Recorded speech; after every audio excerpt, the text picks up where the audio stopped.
প্ৰিয়সকল, এটা ঘটনা ঘটা প্ৰায় ৬,০০০ বছৰ হৈ গ'ল। কোনটো ঘটনা ঘটাৰ আজি মই যি বাৰ্তা দিবলৈ গৈ আছোঁ, সেই বাৰ্তাত ঘটা ঘটনাটো ঘটা ৬,০০০ বছৰ ইতিমধ্যে হ'ল। প্ৰিয়সকল, যীশুখ্ৰীষ্টে এই জগতত জন্ম লোৱাৰে পৰা আজিলৈকে ২,০০০ বছৰ হ'ল।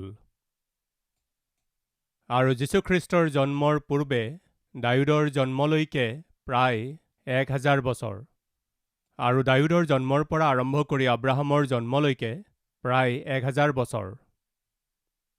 তাৰমানে আব্ৰাহামৰ জন্মৰ ১,০০০ বছৰ পাছত ডায়ুদৰ জন্ম হৈছিল। আব্ৰাহাম আৰু আদমৰ মাজত ২,০০০ বছৰৰ পাৰ্থক্য। তাৰমানে আব্ৰাহাম আৰু আদমৰ মাজত ২,০০০ বছৰ পাৰ্থক্য। আব্ৰাহাম আৰু ডায়ুদৰ মাজত ১,০০০ বছৰ পাৰ্থক্য। ডায়ুদ আৰু যীশুখ্ৰীষ্টৰ মাজত ১,০০০ বছৰ পাৰ্থক্য। তাৰমানে সৰ্বমুঠ ৪,০০০ বছৰ। যীশুখ্ৰীষ্টৰ পৰা এতিয়ালৈকে প্ৰায় ২,০২৩ বছৰ। তাৰমানে আমি মনোযোগেৰে চালে দেখা পাওঁ যে আদম এই পৃথিৱীত জন্ম হোৱা ৬,০০০ বছৰ হৈ গ'ল। ৬,০০০ বছৰ আগতে এই পৃথিৱীত যি ঘটনা ঘটিছিল তাক আপোনালোকক আজি ক'বলৈ গৈ আছোঁ। আহক আমি একেলগে ৬,০০০ বছৰ আগলৈ আমি পিছুৱাই যাম। আদি পুস্তক ৩ অধ্যায়ৰ আৰম্ভণিৰ কেইটামান পদ পঢ়িম। ঈশ্বৰ জিহুৱাই নিৰ্মাণ কৰা সকলো বনৰীয়া জন্তুৰ মাজত সৰ্প অতি টেঙৰ আছিল।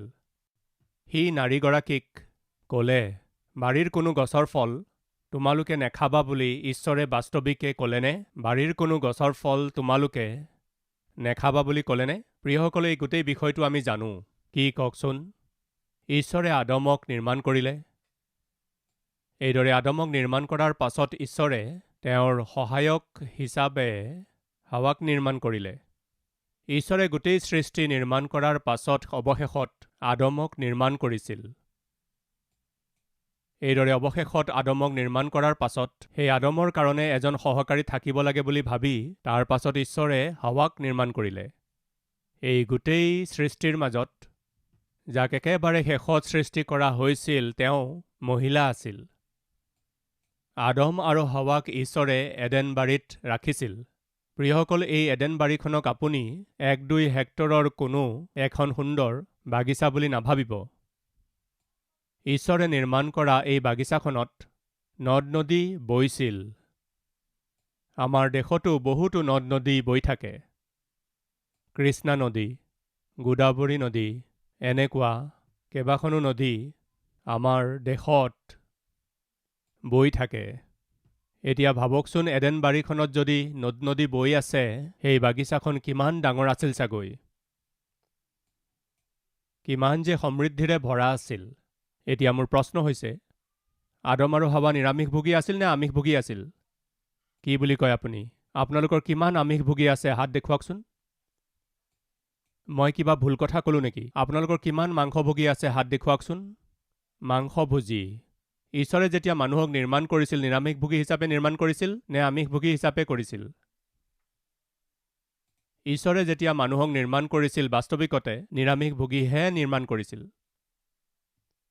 এই এডেন বাগিচাৰ সকলোবোৰ জন্তু খাব পাৰা, কিন্তু এটা জন্তু নাখাবা বুলি কৈছিল নেকি? তেন্তে কি বুলি কৈছিল? এডেন বাৰীৰ সকলোবোৰ ফল খাব পাৰা, কিন্তু এবিধ ফলহে নাখাবা। আৰু এটা প্ৰশ্ন সোধোঁ। প্ৰিয়সকল, মানুহে এটা ভাল স্বাস্থ্য কিহৰ পৰা পায়? ফল মূল খালে ভাল স্বাস্থ্য পায় নে মাংস খালে পায়? কওকচোন। মানুহক ভাল স্বাস্থ্য দিওঁতা আহাৰবিধ ফল বুলি ক'ব নে বিৰিয়ানী বুলি ক'ব? মানুহৰ প্ৰয়োজনীয় সকলোবোৰ ভিটামিন ঈশ্বৰে ফল মূলৰ ভিতৰত ৰাখিছে। মাংস বুলি মাংস খাই থাকে, কিন্তু বাস্তৱিকতে মাংস স্বাস্থ্যৰ কাৰণে বেয়া। মাংসৰ কাৰণে শৰীৰত চৰ্বি বাঢ়ি যায়। শৰীৰৰ কাৰণে চৰ্বি হানিকাৰক। চৰ্বি কেৱল শৰীৰৰ কাৰণেই নহয়, আত্মিকতাৰ কাৰণেও হানিকাৰক। কয় নহয়, আৰে তোমাৰ চৰ্বি বাঢ়ি গৈছে। চৰ্বি কাৰো কাৰণেই ভাল নহয়। প্ৰিয়সকল, মই ক'ব বিচাৰিছোঁ যে ঈশ্বৰে মানুহ সুস্থ হৈ থাকক বুলি ভাবি আৰম্ভণিতেই নিৰামিষ আহাৰ দিলে। সকলোবোৰ ফল খাবা বুলি ক'লে, কেৱল এবিধহে ফল নাখাবা বুলি ক'লে। সেয়া ঈশ্বৰে দিয়া এটা আজ্ঞা আছিল। তেনেকুৱা সময়তেই এদিন শয়তানে সৰ্পৰ ৰূপ ধৰি এডেন বাৰীত হাৱাক লগ ধৰিলে। এতিয়া আমি হাৱা আৰু শয়তানৰ মাজত যি কথা বতৰা হৈছিল তাক চাওঁ আহক। পঢ়ি আছোঁ ১ম পদ। ঈশ্বৰ জিহুৱাই নিৰ্মাণ কৰা সকলো বনৰীয়া জন্তুৰ মাজত সৰ্প অতি টেঙৰ আছিল। নিৰ্মাণ কৰা সকলো বনৰীয়া জন্তুৰ মাজত সৰ্প অতি অধিক টেঙৰ আছিল। সি নাৰীগৰাকীক ক'লে, বাৰীৰ কোনো গছৰ ফল তোমালোকে নাখাবা বুলি ঈশ্বৰে বাস্তৱিকে ক'লেনে? বাৰীৰ কোনো গছৰ ফল তোমালোকে নেখাবা বুলি ঈশ্বৰে বাস্তৱিকে ক'লেনে? প্ৰথম, শয়তানে আদম আৰু হাৱাৰ পৰিয়ালক যি ঈশ্বৰৰ সহভাগিতাত শান্তিৰে সৈতে, মিলা প্ৰীতিৰে সৈতে, সমৃদ্ধিৰে সৈতে যেতিয়া চলি আছিল, তেতিয়া তেওঁলোকৰ জীৱনত অশান্তি, অসমৃদ্ধিক, অসন্তুষ্টিক আনিবৰ কাৰণে সৰ্বপ্ৰথমে শয়তানৰ দ্বাৰা ব্যৱহাৰ কৰা হোৱা অস্ত্ৰ কি জানেনে? সৌন্দৰ্য। কি? সৌন্দৰ্য। বাইবেলৰ বহুতো বিদ্বানে কোৱা কথা এটা হৈছে, ঈশ্বৰে সৃষ্টি কৰা সকলো পশুবোৰৰ মাজত সৰ্প অতি টেঙৰ আছিল। সেয়া আমি বাইবেলত দেখিছোঁ নহয়। বাইবেলৰ কিছুমান বিদ্বান লোকৰ ধাৰণা হৈছে সৰ্প বৰ সুন্দৰ আছিল, বৰ আকৰ্ষণীয় আছিল। এতিয়া আমি যিবোৰ সাপ দেখোঁ সেইবোৰ বেলেগ। সাও পোৱাৰ পাছত ইহঁতৰ অৱস্থা এনেকুৱা হ'ল। ঈশ্বৰে যি সময়ত সৰ্পক সাও দিলে সেই সময়ত কৈছিল যে তই পেটেৰে গতি কৰিবি, এই বুলি কৈছিল। সেই সময়লৈকে সৰ্পই বগাই নুফুৰিছিল, সি খোজকাঢ়িছিল। সেইকাৰণে বাইবেলৰ পণ্ডিতসকলে কয়, অভিশপ্ত হোৱাৰ আগতে ঈশ্বৰে সৃষ্টি কৰা সকলোবোৰৰ মাজত সৰ্প বহুত সুন্দৰ আছিল। সেইকাৰণে শয়তান সুন্দৰ আৰু আকৰ্ষণীয় সৰ্পকেই আদম আৰু হাৱাক ঈশ্বৰৰ প্ৰতি অবাধ্য হ'বৰ কাৰণে ব্যৱহাৰ কৰিলে। এয়া বাইবেল পণ্ডিতসকলৰ মতামত। সৰ্বপ্ৰথমে শয়তানে হাৱাক প্ৰবঞ্চনা কৰিবৰ কাৰণে ব্যৱহাৰ কৰিছিল সৌন্দৰ্যক, কিয়নো সাধাৰণতে মানুহে চকুৰে যি দেখে তালৈ আকৰ্ষিত হয়। সেইকাৰণে বাইবেলে কয় সৌন্দৰ্য অসাৰ আৰু লাৱণ্য মিছা। মানুহে চকুৰে যি সুন্দৰ যেন দেখা পায় তাৰ ওপৰত ভৰসা কৰিবলৈ ধৰে। চকুৱে যিহক সুন্দৰ দেখা পায় মানুহ তাৰ প্ৰতি আকৰ্ষিত হৈ পৰে। সেইদিনা শয়তানে হাৱাক প্ৰবঞ্চনা কৰিবৰ বাবে সৌন্দৰ্যকেই ব্যৱহাৰ কৰা আমি দেখিলোঁ। বিভিন্ন ক্ষেত্ৰত মানুহক প্ৰবঞ্চনা কৰিবৰ বাবে শয়তানে কেৱল সৌন্দৰ্যকেই নহয়, আকাৰকো ব্যৱহাৰ কৰে, আত্মিকতাকো ব্যৱহাৰ কৰে। সেয়া কেনেকৈ? কৰিন্থীয়াবিলাকৰ ২য় পত্ৰৰ ১১ অধ্যায় ১৪ আৰু ১৫ পদত আত্মিকতাকো ব্যৱহাৰ কৰে এই বুলি বাইবেলত আমি দেখিছোঁ। কৰিন্থীয়াৰ ২য় পত্ৰৰ ১১ অধ্যায় ১৪ আৰু ১৫ পদ। ই আচৰিত নহয়। ইয়াৰ অৰ্থ কি? আচৰিত নহ'ব, কিয়নো শয়তানে নিজেও দীপ্তিময় দূতৰ বেশ ধৰে। এতেকে তাৰ পৰিচাৰকবিলাকেও ধৰ্মৰ পৰিচাৰকবিলাকৰ বেশ ধৰা ই বৰ মহৎ বিষয় নহয়। প্ৰিয় ভাই ভনীসকল, মন কৰিব, শয়তানে মানুহক প্ৰবঞ্চনা কৰিবৰ বাবে ভূতৰ ৰূপ ধৰি কোনোপধ্যেই নাহিব। ভূত প্ৰেত হৈ নাহে। ভয় কৰিবলগীয়া ৰূপেৰে সি কেতিয়াও নাহে, কাৰণ সি ভয় খুওৱা ৰূপত আহিলে, ভূতৰ ৰূপ ধৰি আহিলে আপুনি ভয় খাই যাব আৰু তাৰ পৰা দূৰ হৈ যাব। প্ৰিয়সকল, শয়তানে আপোনাৰ জীৱন ধ্বংস কৰিবলৈ আৰু ঈশ্বৰৰ সৈতে থকা আপোনাৰ সহভাগিতাক নষ্ট কৰিবলৈ বা আপুনি যি আত্মিকতা আৰু আনন্দৰ অভিজ্ঞতা পাই আছে তাক আপোনাৰ পৰা দূৰ কৰিবলৈ শয়তানে সাধাৰণতে স্বৰ্গদূতৰ ৰূপ ধৰি আহিব। কোন দূতৰ ৰূপেৰে? অন্ধকাৰৰ দূতৰ ৰূপ ধৰি নহয়, আত্মিক দূতৰ ৰূপ ধৰি। প্ৰিয়সকল, এদিন এহাল স্বামী স্ত্ৰী মোৰ ওচৰলৈ আহিল। তেওঁলোক বৰ ব্যাকুল আছিল, দুখত আছিল। মোক ক'বলৈ ধৰিলে, ব্ৰাদাৰ, এজন আত্মিক ব্যক্তি মোৰ স্বামীৰ বন্ধু। কোন সেই বন্ধু? আত্মিক ব্যক্তি, বন্ধু। মোৰ স্বামীয়ে যেতিয়া তেওঁক ঘৰলৈ আনিছিল তেতিয়া তেওঁ এজন আত্মিক বুলি পৰিচয় কৰি দিছিল। মই প্ৰভুক বিশ্বাস কৰোঁ সেইকাৰণে, আৰু স্বামীয়ে তেওঁক আত্মিক ব্যক্তি বুলি ক'লে কাৰণে সেই ব্যক্তিজনৰ দ্বাৰা কোনো হানি নহ'ব বুলি সাধাৰণতে মোৰ মনত ভাৱ হ'ল। তেওঁ আত্মিক হয়, ঈশ্বৰৰ লোক হয়, প্ৰভুত বিশ্বাস কৰে নহয়, তেওঁৰ দ্বাৰা আমাৰ কি হানি হ'ব, কিনো লোকচান হ'ব, আমি এইদৰে বিশ্বাস কৰিলোঁ। কিন্তু আজি সেই বিশ্বাসেই আমাৰ জীৱনবোৰ অশান্তিৰে ভৰাই পেলালে। কি হ'ল ভনী? তেওঁ আত্মিক ব্যক্তি বুলি আমি ঘৰলৈ আহিবলৈ দিছিলোঁ। তেওঁ আত্মিক কথাবোৰ কৈছিল আৰু সেই কথাবোৰ আমি শুনিছিলোঁ। কেৱল আত্মিক কথাই নহয়, তেওঁ যেতিয়া প্ৰাৰ্থনা কৰিছিল সেই প্ৰাৰ্থনাত আমি সহভাগী হৈছিলোঁ। সেই সময়বোৰৰ বেছিভাগ সময় মোৰ স্বামী আছিল আৰু কেতিয়াবা ঘৰত নাথাকিছিল। এইদৰে মোৰ স্বামী ঘৰত নথকাটো যেতিয়া তেওঁ আহিছিল, তেওঁ আত্মিক বুলি আমি ভুল বুজা নাছিলোঁ। স্বামীয়েও ভুল বুজা নাছিল, ময়ো ভুল বুজা নাছিলোঁ। আত্মিকভাৱে কথা পাতি পাতি অৱশেষত মই তেওঁৰ সৈতে পাপ কৰিবলৈ তেওঁ মোক অধীন কৰি ল'লে। তেওঁ আত্মিক লোক নোহোৱা হ'লে আমি তেওঁক ঘৰলৈ আহিবলৈ নিদিলোঁহেঁতেন। যদি তেওঁক আত্মিক যেন দেখা নগ'লেহেঁতেন, মই তেওঁৰ সৈতে কথাও নাপাতিলোহেঁতেন। মোৰ স্বামীৰ বহুতো বন্ধু আছে, তেওঁলোকৰ মাজত এওঁকো এজন বুলি ভাবিলোহেঁতেন আৰু ঘৰলৈ আহিবলৈ কিয় দিলোহেঁতেন? তেওঁ স্বামী ঘৰত নথকাৰ সময়ত আহিলে মই তেওঁক কিয় আহিবলৈ দিলোহেঁতেন? আত্মিক বুলিহে দিছিলোঁ। ইমানেই নহয়, প্ৰাৰ্থনা কৰে সেইকাৰণে দিছিলোঁ। কিন্তু আত্মিকতাৰ আঁৰত, প্ৰাৰ্থনাৰ আঁৰত মিছা কথা কৈ মোক তেওঁ বশ কৰিলে। আজি মই তাক লুকুৱাই ৰাখিব নোৱাৰি, স্বামীক ক'ব নোৱাৰি নৰকৰ অভিজ্ঞতা পালোঁ। আজি সেই কথাটো মোৰ স্বামীক কোৱাত মোৰ স্বামীয়ে বহুত কান্দিলে। আপোনাৰ ওচৰলৈ আহি ভুল স্বীকাৰ কৰি, প্ৰভুৰ কৃপা লাভ কৰি আকৌ আমাৰ পৰিয়াল আৰু জীৱন গঢ়াৰ আশাৰে আহিছোঁ। প্ৰিয় ভাই ভনীসকল, আপোনাৰ জীৱন ধ্বংস কৰিবলৈ আৰু আপোনাৰ আত্মিকতাক অপবিত্ৰ কৰিবলৈ, ঈশ্বৰৰ সৈতে থকা আপোনাৰ সহভাগিতা আৰু মিলাপ্ৰীতিক ধ্বংস কৰিবলৈ শয়তানে কি কৰে জানেনে? যিকোনো ৰূপত আহি যায়। আপুনি সৌন্দৰ্যৰ ক্ষেত্ৰত পৰা ব্যক্তি হয় যদি সৌন্দৰ্যক লৈ আহিব। ক্ষমতাৰ ক্ষেত্ৰত যদি আপুনি পৰা ব্যক্তি হয়, ক্ষমতাক ব্যৱহাৰ কৰিব। ধন টকা পইচাৰ ক্ষেত্ৰত পৰা ব্যক্তি হয় যদি ধনক ব্যৱহাৰ কৰিব। আত্মিকতাৰ ক্ষেত্ৰত পৰা ব্যক্তি হয় যদি আত্মিকতাকেই ব্যৱহাৰ কৰিব, ঠগ নাখাব।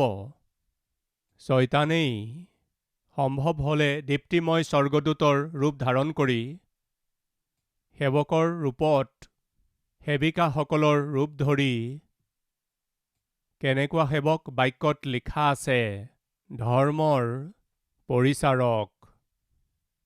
ধাৰ্মিক যেন দেখুৱাই, আত্মিক যেন দেখুৱাই জীৱন ধ্বংস কৰা লোকসকলক শয়তানে প্ৰস্তুত কৰিছে। তাৰমানে শয়তানে দীপ্তিময় স্বৰ্গদূতৰ ৰূপত, ঈশ্বৰৰ দূতৰ ৰূপত সি ৰূপান্তৰিত হৈ লোকসকলক ধ্বংস কৰি আছে। সেইকাৰণে মই কৈ আছোঁ, সি যেতিয়া আমাক ঠগিব বিচাৰে তেতিয়া সি এটা ভয়ানক ৰূপ ধৰি, এটা ভূতৰ ৰূপ ধৰি আহি আমাক ঠগিবলৈ চেষ্টা নকৰিব। আকৌ কৈছোঁ, আপুনি সহজতে যিটো বিষয়ত ঠগ খাব, যাৰ বশৱৰ্তী হ'ব, যাৰ আগত আপুনি নত হ'ব, সেই ৰূপতেই শয়তান আহিব। সেইদিনা শয়তানে যেতিয়া হাৱাৰ ওচৰলৈ আহিছিল, এটা সুন্দৰ ৰূপ ধাৰণ কৰি আহিছিল। ইমানেই নহয়, এডেনবাৰীৰ ভিতৰত সেই ফল দেখিবলৈ কি লিখা আছে? মনোমোহা লাগিল। ৩ অধ্যায়ৰ ২ পদৰ পৰা। তাতে নাৰীয়ে সৰ্পক ক'লে, বাৰীৰ গছবোৰৰ ফল আমি খাব পাৰোঁ, কিন্তু বাৰীৰ মাজত থকা যি গছজোপা আছে তাৰ ফল হ'লে ঈশ্বৰে কৈছে, তোমালোকে তাক নেখাবাও, নুচুবাও, তাকে কৰিলেই মৰিবা। তেতিয়া সৰ্পই নাৰীক ক'লে, দৰাচলতে তোমালোকে নমৰা, কিয়নো যিদিনা তোমালোকে তাৰ ফল খাবা, সেইদিনাই যে তোমালোকৰ চকু মুকলি হৈ তোমালোক ঈশ্বৰৰ নিচিনা ভাল বেয়া জানোতা হ'বা, তাক ঈশ্বৰে জানে। তেতিয়া নাৰীয়ে সেই গছৰ ফল খাবলৈ ভাল, চকুৰ লোভজনক আৰু জ্ঞান দিয়াৰ কথাটো মনোমোহা যেন দেখি তাক ছিঙি খালে। প্ৰিয়সকল, সেই সৌন্দৰ্যক দেখি পাপ সাধাৰণতে দেখিবলৈ সুন্দৰ, পাপ সাধাৰণতে মনোমোহা হয়। এজন ল'ৰাই এজনী ছোৱালীৰ সৈতে বন্ধুত্ব কৰিলে তেওঁৰ বৰ ভাল লাগে। এজনী ছোৱালীয়ে এজন ল'ৰাৰ সৈতে বন্ধুত্ব কৰিলে তাইৰ বৰ ভাল লাগে। তেওঁলোকে প্ৰেম কৰিলে তেওঁলোকৰ ভাল লাগে। আমি প্ৰেম কৰোঁ এই বুলি ভাবি তেওঁলোকে যেতিয়া একেলগে ঘূৰে তেওঁলোকৰ বৰ ভাল লাগে। কিন্তু এইদৰে প্ৰেমত পৰি যেতিয়া একেলগে ইফালে সিফালে ঘূৰি ফুৰে, তেওঁলোকে তাৰ আঁৰত কিমান ডাঙৰ গাঁত এটা খান্দি আছে, দ গাঁত খান্দি আছে, সেই কথাটো নুবুজে। যি মাক বাপেকে ডাঙৰ দীঘল কৰি তেওঁলোকক যোগ্য কৰিলে, তেওঁলোকৰ হৃদয়ত আঘাত কৰিছে, সেই পৰিয়ালৰ মৰ্যাদা আৰু আদৰক সমাজত বদনাম কৰি আছে। বিবাহৰ পূৰ্বেই একেলগে ফুৰি ফুৰি প্ৰেমৰ আঁৰত মইমতালিৰে আজি ল'ৰা ছোৱালীবিলাকে শাৰীৰিক সম্বন্ধ কৰি আছে। প্ৰিয়সকল, কিছুদিন আগতে এখন নেশ্যনেল মেগাজিনৰ মানুহে কেইখনমান প্ৰদেশত তালৈ গৈ তেওঁলোকে ইণ্টাৰভিউ ল'লে। যিসকলৰ ইণ্টাৰভিউ লৈছিল তেওঁলোকৰ মাজত তেওঁলোকে দিয়া অনুপাত 4জন লোকক সুধিলে, আপোনালোকৰ 4জনৰ ভিতৰত কিমানজনে ল'ৰাৰ সৈতে পাপ কৰিলে? সেয়া প্ৰেম কৰাৰ যোগেদি হ'ব পাৰে, পৰিচিত হোৱাৰ কাৰণে হ'ব পাৰে, বা কোনো অপৰিচিত হ'ব পাৰে, বা কোনো অধিকাৰী হ'ব পাৰে, যিকোনো হ'ব পাৰে, বা চুবুৰীয়া হ'ব পাৰে। যাৰ সৈতেই হওক, আপোনালোক 4জনৰ কিমানে বিবাহৰ পূৰ্বেই কোনো ল'ৰাৰ সৈতে পাপ কৰিছে যদি ক'বনে? 4জনৰ ভিতৰত 3জনীয়ে ক'লে, আমি 3জনীয়ে পাপ কৰিলোঁ। তাক তেওঁলোকে মেগাজিনত প্ৰিণ্ট কৰিলে। 4জনীৰ ভিতৰত 3জনীয়ে ক'লে, আমি পাপ কৰিলোঁ।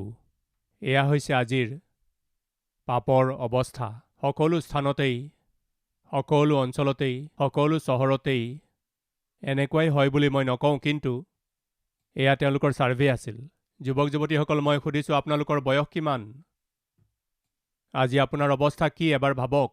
আপোনাৰ শৰীৰ কেনেকৈ অপবিত্ৰ হ'ল আপুনি জানে।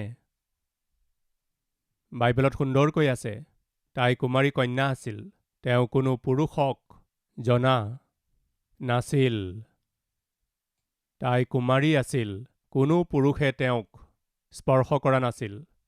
এয়া মৰিয়মৰ বিষয়ে কৈছিল। সেইকাৰণেতো যীশুখ্ৰীষ্টৰ পৰিচয় জগতক কৰাই দিলে। এই জগতত যীশুখ্ৰীষ্টক পৰিচয় কোনে কৰাই দিব পাৰে? এজন মদপীয়ানে? ঘূৰি ফুৰাজনে? চোৰে? বেশ্যায়ে? ব্যভিচাৰীয়ে? প্ৰবঞ্চকে? কোনে যীশুখ্ৰীষ্টক পৰিচয় কৰাই দিব পাৰে? যিয়ে পবিত্ৰ জীৱন, যিয়ে তেওঁ।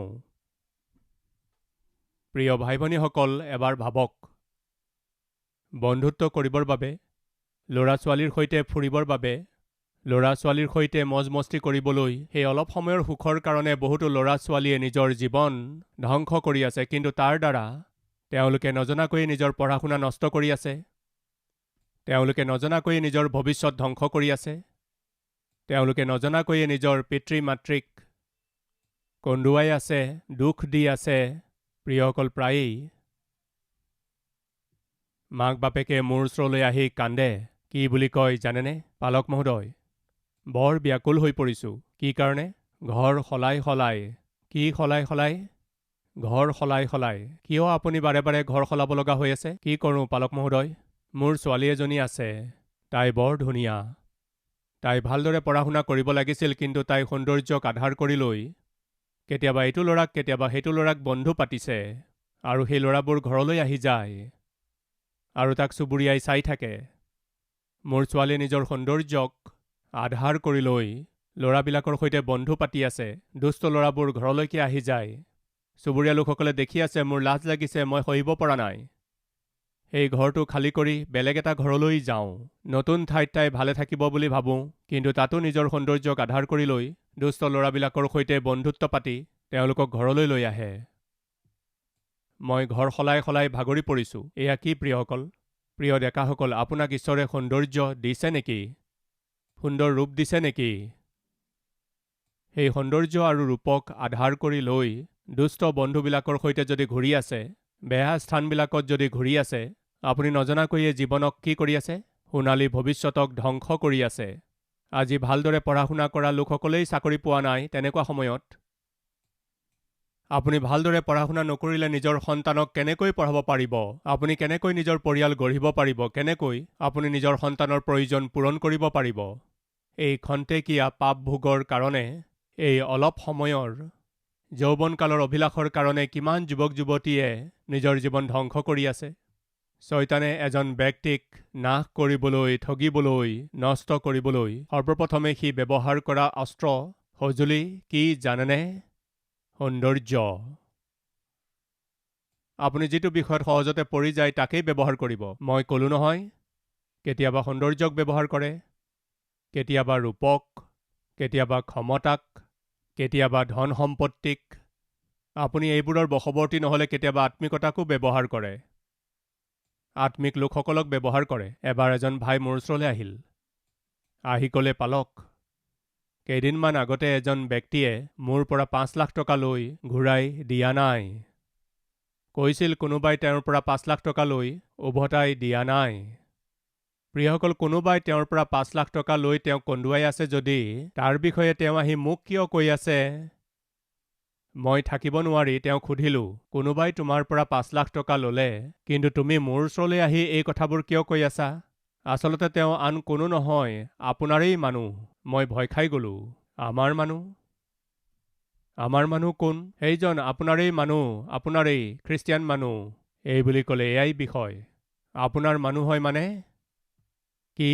মই খ্ৰীষ্টীয় প্ৰচাৰক হয় কাৰণে মোৰ ওচৰলৈ আহি কৈছে আপোনাৰেই মানুহ, মানে আপোনাৰ খ্ৰীষ্টীয় লোক। মই বৰ লাজ পালোঁ। খ্ৰীষ্টীয় লোক, আত্মিক লোক, সেইকাৰণে মই ভাবিলোঁ তেওঁ প্ৰবঞ্চনা নকৰিব। কিন্তু খ্ৰীষ্টীয় লোকেও ঠগি দিলে। বেয়া কথা।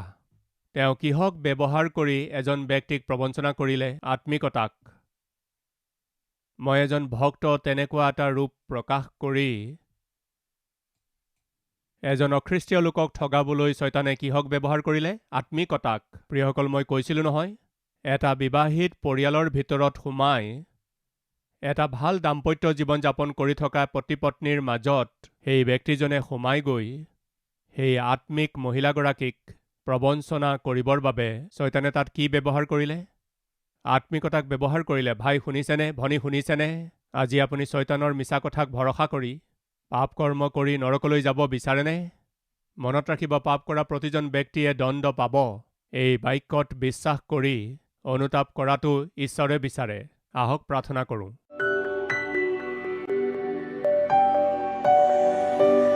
মহান পবিত্ৰ প্ৰেমময় পিতৃ ঈশ্বৰ, পোনে পোনে অতি স্পষ্টকৈ আদিপুস্তক 3 অধ্যায়ৰ পৰা 6000 বছৰ আগতে এডেন বাৰীত সংঘটিত হোৱা ঘটনাটো স্পষ্টৰূপে আপুনি আমাক ক'লে। সিঁচি দিয়া হোৱা এই বাৰ্তা প্ৰত্যেকৰে হৃদয়ত ফলৱান হ'ব লাগে পিতৃ। সৌন্দৰ্যক আধাৰ কৰি লৈ সেইদিনা আত্মিকতাক ধ্বংস কৰি পেলাইছিল সেই শয়তানে। তুমি যিকোনো পাপ কাম কৰা, একো নহ'ব, এইটো সাধাৰণ কথা, সকলোৱে কৰে, তুমি অকলে নহয়। কোনো পবিত্ৰ নহয়, কোনো ভাল নহয়, কোনো ওপৰৰ পৰা পৰা নাই। এইদৰে বহুতো ভুল কথা কৈ পিতৃ শয়তানে তেওঁলোকৰ আত্মিক জীৱন ধ্বংস কৰি পেলালে। কিন্তু আজি আপুনি স্পষ্টকৈ আমাক কথা ক'লে। সিঁচি দিয়া হোৱা এই বাক্য শুনি বিশ্বাস কৰি আজ্ঞা পালন কৰি এতিয়াৰ পৰা এজন ভাল আৰু বিশ্বাসযোগ্য বিশ্বাসী হিচাপে চলিব লাগে, এই বুলি ভাবি যিসকলে নিজৰ জীৱন শোধাই দিছে সেই সকলোকে আশীৰ্বাদ দিয়ক, অপবিত্ৰতাৰ পৰা মুক্ত কৰক, অদ্ভুত আত্মিক ব্যক্তি কৰি আশীৰ্বাদ কৰক। যীশুৰ নামত মাগিছোঁ পিতৃ, আমেন।